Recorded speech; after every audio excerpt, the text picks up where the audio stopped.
বাংলা সাহিত্যে ৫ জন কবিকেই পঞ্চপাণ্ডব বলা হয়, যারা রবীন্দ্র প্রভাবের বাইরে গিয়েও আধুনিক কবিতা রচনা করেন তাদেরকেই বলা হয় পঞ্চপাণ্ডব।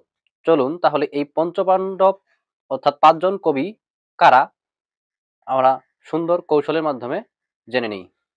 কৌশলটি হচ্ছে যে অবুঝ বিশু। ও দিয়ে হবে অমিয় চক্রবর্তী।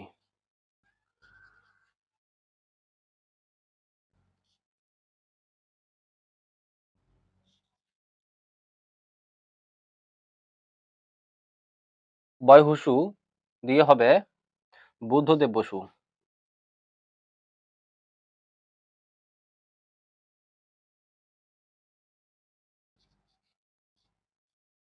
বর্গীয় জ দিয়ে হবে জীবনানন্দ দাশ।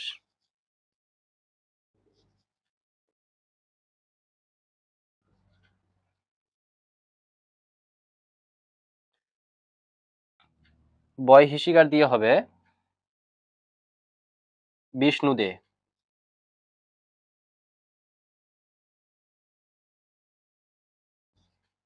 দন্ত ছয় হুসু দিয়ে হবে সুধীন্দ্রনাথ দত্ত।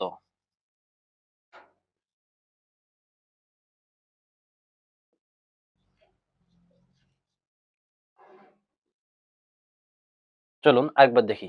টেকনিকটা কি? টেকনিকটা হচ্ছে অবুঝ বিশু। ও দিয়ে আমরা বোঝাচ্ছি অমিয় চক্রবর্তী, বয় হুসুকার দিয়ে বোঝাচ্ছি বুদ্ধদেব বসু, বর্গীয় জ দিয়ে বোঝাচ্ছি জীবনানন্দ দাশ, বয় হিসিকার দিয়ে বোঝাচ্ছি বিষ্ণু দে এবং দন্তস্বয় হুসু দিয়ে আমরা বোঝাচ্ছি সুধীন্দ্রনাথ দত্ত। এই ৫ জন কবিকেই বলা হচ্ছে পঞ্চ পাণ্ডব।